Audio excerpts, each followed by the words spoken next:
There is a moment, one single moment, that separates everything that came before it from everything that comes after. You felt it. Maybe not today, maybe not this week, but somewhere in your life there was a night that broke something open inside you. A night that felt heavier than all the others. A night where you couldn't explain what was happening, but something deep in your chest told you, this is different, this matters, this is not random. And here is what I want you to understand before we go any further. That night was seen. Not by chance, not by coincidence, not by the universe as some indifferent force spinning in the dark.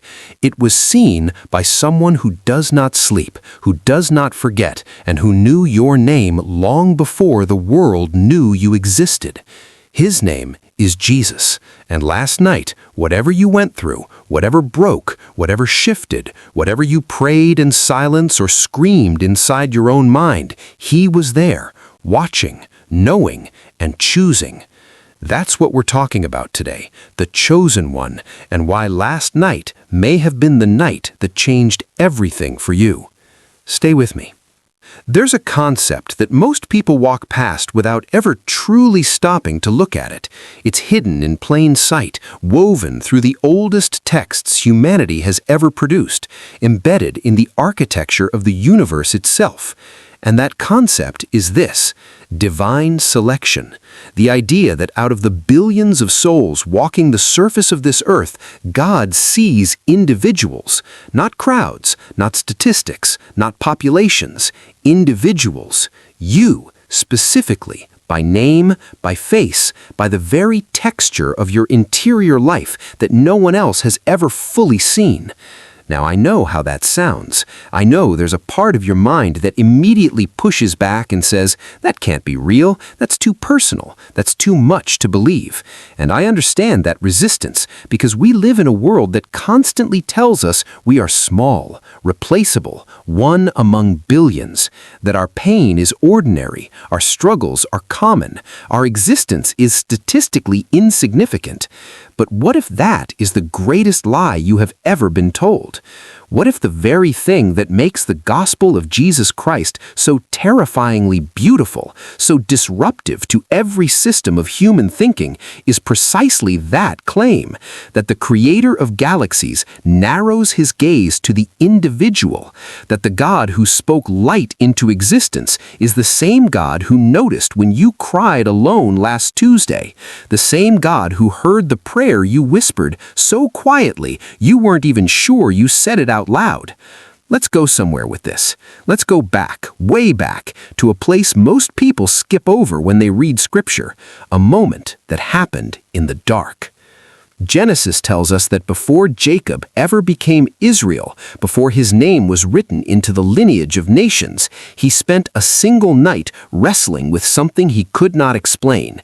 He was alone, it was dark, and something came for him, something that the text describes only as a man, but that theologians, mystics, and scholars across centuries have recognized as something far beyond human.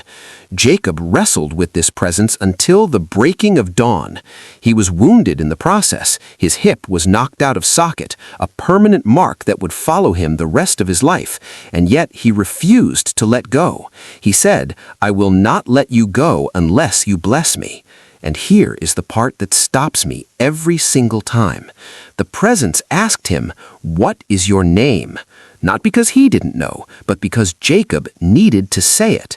Jacob needed to hear himself, to speak his own identity into that dark, wrestling, bleeding moment before the blessing could come through. And when he answered, everything changed. "You are no longer Jacob," the voice said. "You are Israel, because you have struggled with God and with men, and you have prevailed." One night, one encounter, one wound, one new name, and a destiny that reshaped the entire ancient world. Now tell me that last night was random. There is something happening in this generation that I believe is deeply connected to that ancient pattern. People are waking up in the middle of the night with a weight they cannot name. People are having moments of profound clarity in the middle of overwhelming darkness. People are being broken in ways that feel final, only to discover that the breaking was actually the beginning. And so many of them are asking the same question: why me? Not in a bitter way, not always, sometimes in a bewildered, almost reverent way. Why is this happening to me? Why now? Why this season? Why does it feel like something is being done to me? Something intentional, something surgical, something that cuts exactly where I am most fragile. Because it is. Jesus said something in John 15, verse 16, that very few people truly sit with. He said, "You did not choose me.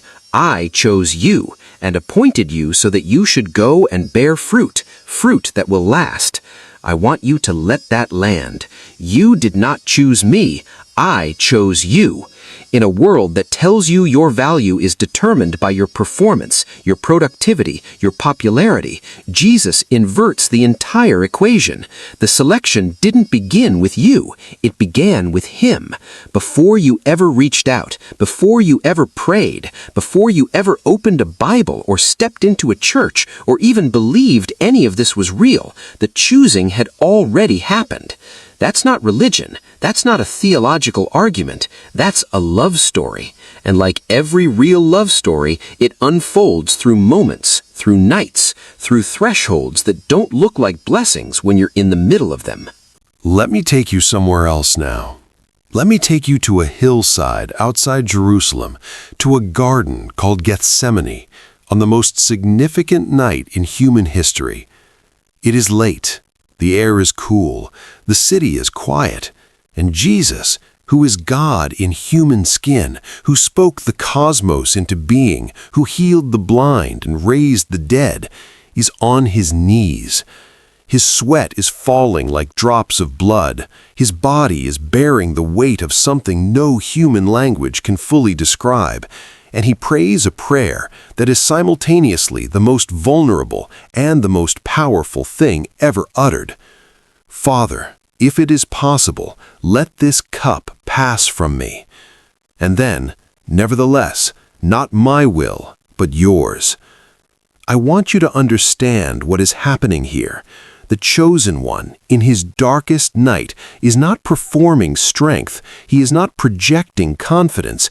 He is broken, trembling, and asking if there is another way. He is fully human in this moment. He is feeling what you have felt, the dread, the weight, the wish that the thing being asked of you was not being asked of you. And yet he crosses the threshold. Not because it was easy, not because he didn't feel the cost, but because he understood something that the darkness could not take from him, that the other side of this night holds something that no amount of suffering could make not worth it. And here is what I need you to hear. If Jesus, the Son of God, the one in whom the fullness of the divine dwelt, had to go through a night like that before his greatest purpose was fulfilled, why would you think your night of darkness means you have been abandoned? Why would you interpret your Gethsemane as evidence that you were forgotten when the very pattern of redemption itself passes through exactly that kind of night? Your darkest night is not outside God's plan. It may be the very center of it. There is a woman in the Gospel of Luke whose story most people read too fast. She is unnamed. She is described only as a woman who lived a sinful life in that city. She walks into a dinner party she was not invited to, a gathering of religious leaders, important men, people who had names and reputations worth protecting, and she kneels at the feet of Jesus. She does something extraordinary and something the men in the room found deeply uncomfortable. She begins to weep, and her tears fall on Jesus' feet, and she wipes them with her hair, and she anoints him with expensive perfume she had brought with her. The religious leader watching this is disgusted. He thinks to himself, if this man were really a prophet, he would know what kind of woman this is. And Jesus turns to him and tells a parable about two people who were forgiven debts, one small, one enormous. And then he asks, which one will love more? The leader answers correctly, the one who was forgiven more. And then Jesus says something to him that should make every one of us stop breathing for a moment. Do you see this woman? That's all he says at first. Do you see this woman? As if the entire problem, the entire blindness of religion without love was located in that one failure. You didn't see her. You saw her category. You saw her reputation. You saw what she represented to you, but you did not see her. And Jesus saw her completely. He saw her past and he saw her future, and he chose in that moment to address the future. He chose to let her love overflow without stopping it.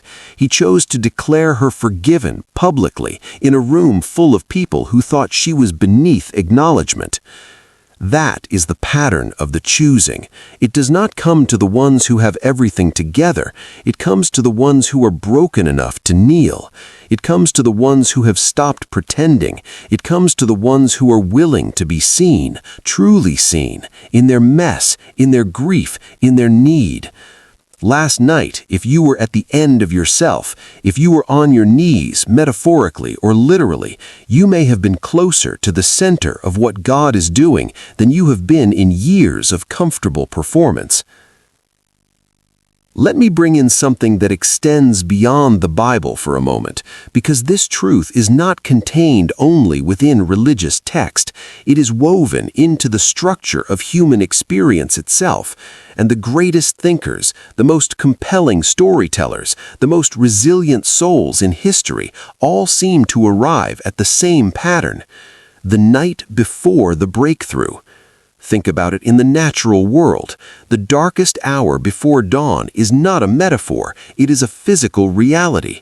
The temperature drops lowest just before sunrise. The moment of greatest darkness is the one that immediately precedes the return of light. Nature itself seems to have been designed to tell us something about the architecture of transformation. Think about the great movements of history. Think about the nights before Gettysburg, before the fall of apartheid, before the Berlin Wall came down. Think about the vigils kept by those who fought for human dignity, for freedom, for justice, the long watches in the dark, the uncertainty, the weight of not knowing whether the morning would bring victory or devastation. Think about every person you have ever admired for their strength. Go beyond the public story.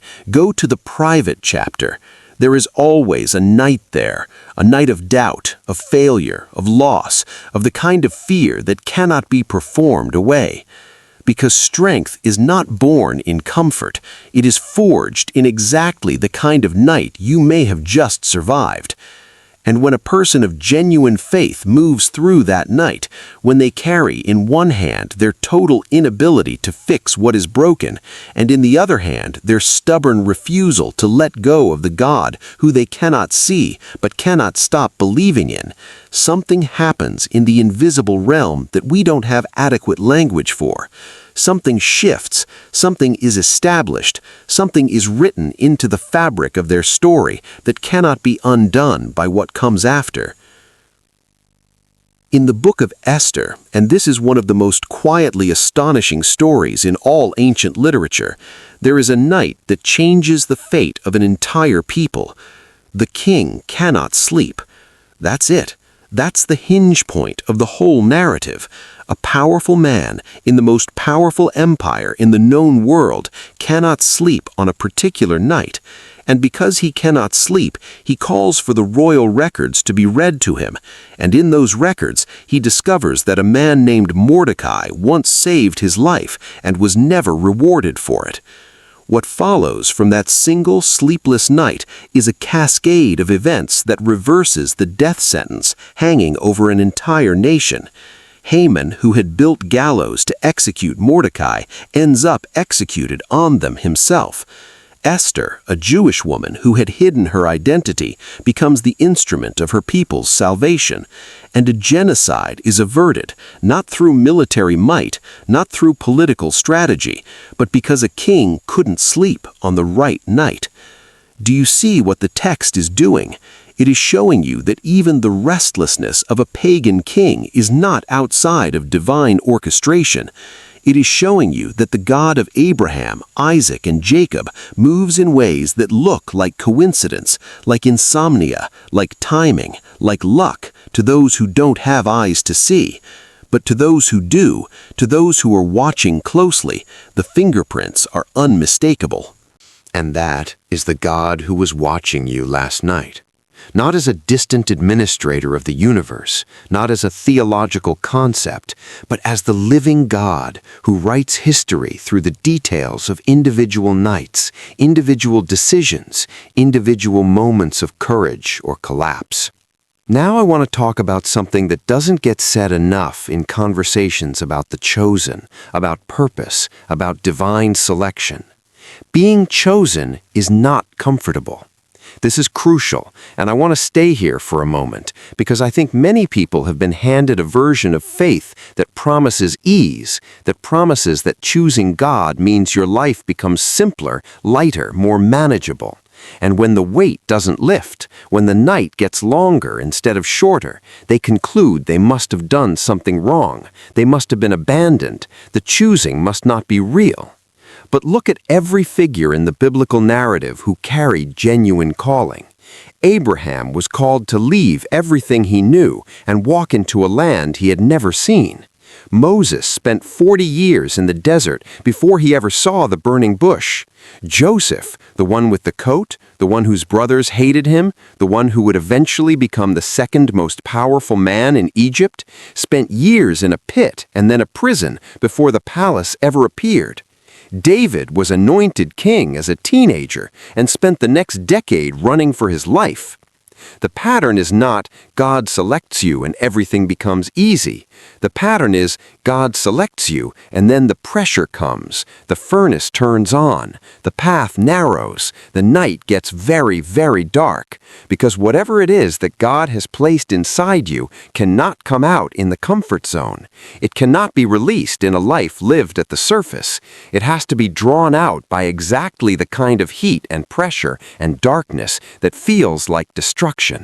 And the people who come out of that process, the ones who hold on, the ones who wrestle through the night and refuse to let go without a blessing, they don't just survive, they carry something. They carry a weight of presence, of depth, of authority that cannot be manufactured or taught or performed. It has to be lived through. It has to be earned in the dark. There is a verse in Isaiah, one of the most beautiful and specific and strange promises in all of Scripture that I want to sit inside with you for a moment. Isaiah 45, verse 3, and God says, "I will give you the treasures of darkness and the riches stored in secret places, so that you may know that I am the Lord, the God of Israel, who summons you by name." Treasures of darkness, not just light, not just the obvious gifts that come in seasons of brightness and clarity and open doors, but treasures that are hidden inside the dark, things that can only be found when you are willing to go where the light doesn't reach, things that have been stored specifically for people who are willing to walk through exactly the kind of night that most people try to escape. And God's reason for giving them? So that you may know that I am the Lord who summons you by name. That phrase, summons you by name, is not casual. It is the language of a king addressing a specific individual. It is the language of a general calling a soldier by name from the ranks. It is personal. It is intentional. It is the opposite of being one among many. And it is available specifically, precisely, in the treasures of darkness. Last night may have been a treasury. You may not have been able to see it. You may have experienced it only as loss, only as weight, only as confusion or fear or grief. But inside that darkness, inside the thing you were wrestling with, inside the prayer you could barely form, inside the silence that felt like abandonment, something was being deposited into you. Something that will only become visible as the light comes back. Something that you will carry forward into the next season of your life and not fully understand yet. But it is there. The treasure is there, and the one who put it there knows your name. I want to talk about what it means to be seen by Jesus, because I think this is one of the most underestimated aspects of the entire gospel. In John chapter 1, there is a moment where Nathanael, a man who is about to become one of the 12 disciples, is brought to meet Jesus for the first time. And before Nathanael even speaks, Jesus says to him something that stops him completely. He says, "Here is truly a man in whom there is no deceit." Nathanael is stunned. He asks, "How do you know me?" And Jesus says, "I saw you while you were still under the fig tree, before Philip called you." That's it. That's the whole thing. A single sentence about a private moment under a fig tree, and Nathanael falls apart. He says, "Rabbi, you are the Son of God. You are the King of Israel." A complete transformation based on one sentence about one private moment. Why? Because to be truly seen, not the surface you present to the world, not the version you perform for others, but the actual interior of your life, the moments no one else has witnessed, to be seen in that place, genuinely and without judgment, is one of the most profound experiences available to a human being, and it is rarer than almost anything else.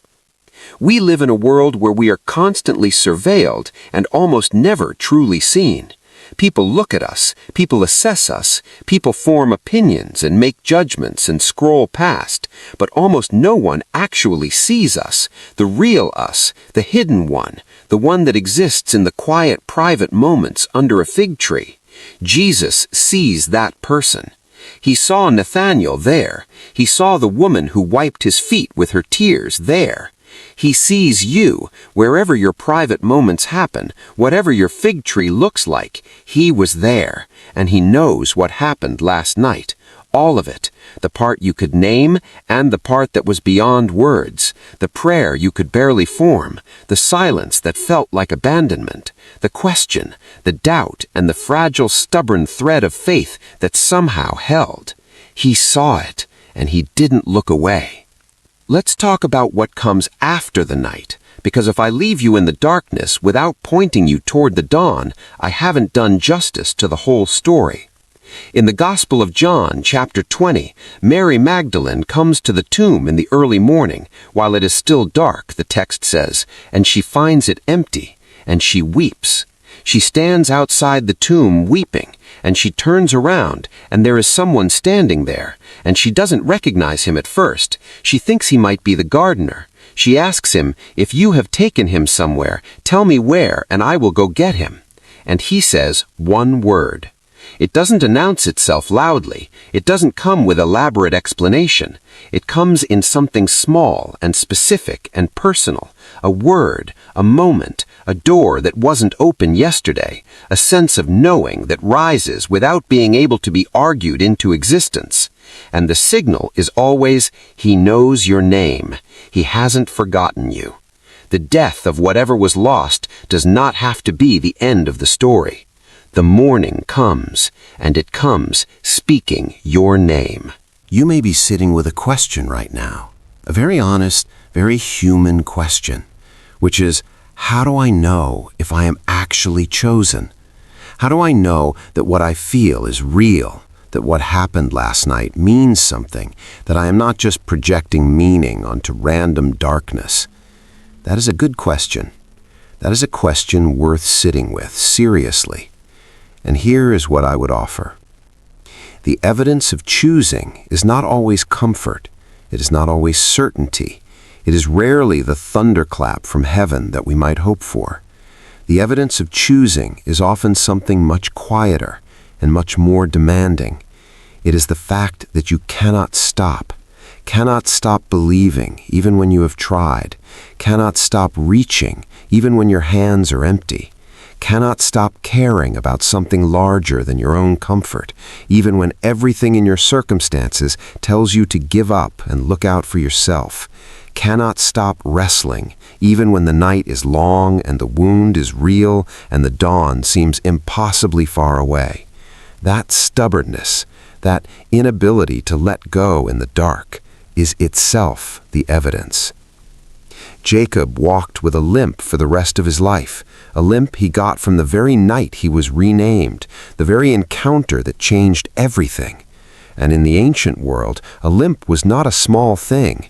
It was visible. It slowed you down. It marked you.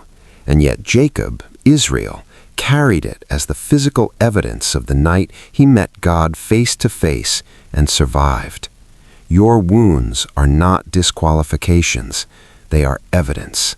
They are the marks of someone who has been in the presence of something real, something that cost something, something that left a mark because the encounter mattered. There is something I want to say about this generation specifically, about right now, about this exact moment in history that you and I are living through together. We are in a time of unprecedented disruption. The systems that people built their lives around, economic, political, social, institutional, are shaking in ways that feel new and disorienting and deeply uncertain. There is a hunger in people, a restlessness, a sense that something has to change because the old way of doing things is no longer working. And in the middle of that collective trembling, there are individuals scattered across the world, across every culture, every background, every level of formal religious involvement, who are waking up to something they cannot fully name. A sense of calling, a sense that they were made for this moment, a sense that their pain is not random, their wiring is not accidental, their capacity to feel so deeply and see so clearly and care so much about things that others seem to ignore, that all of it is by design. I believe those people are the chosen ones of this hour.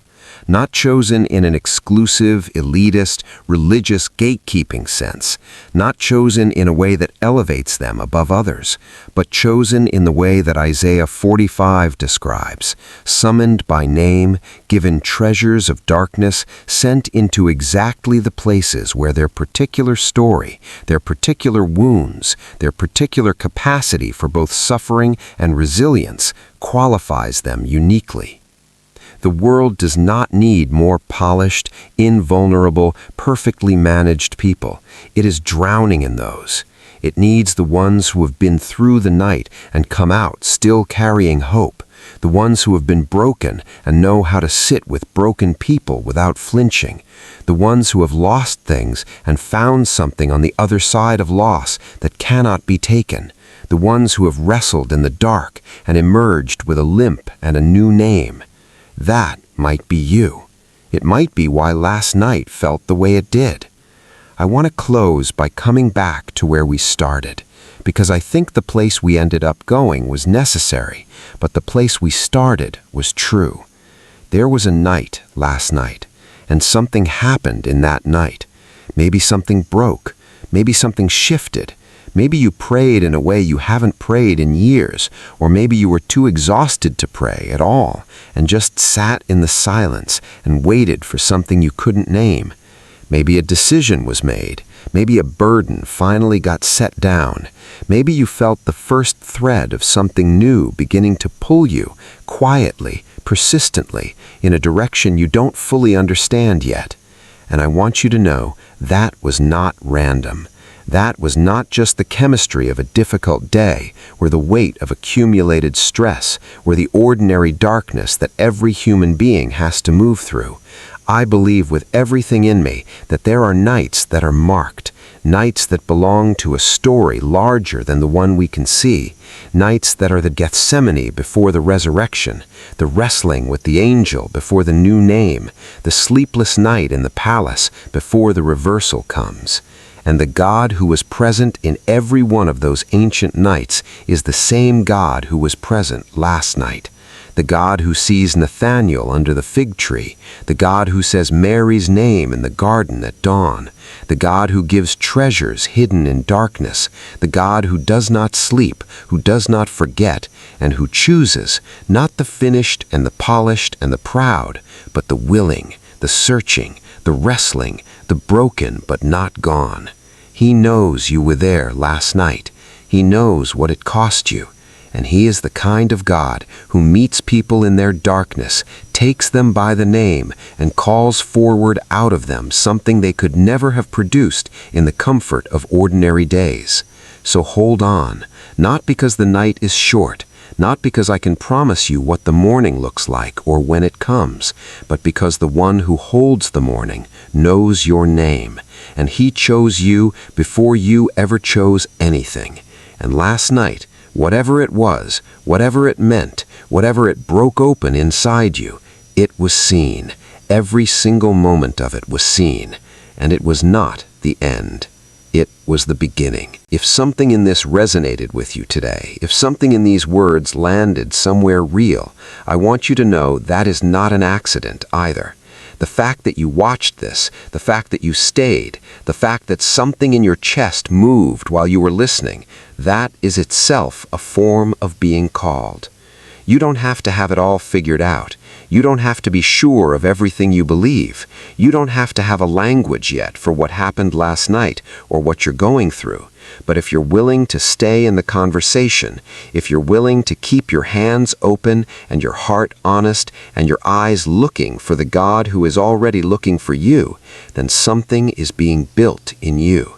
Something that this world desperately needs, something that only you, with your specific history and your specific wounds and your specific capacity to love, can bring. You are a chosen sacred light, and last night, Jesus knew.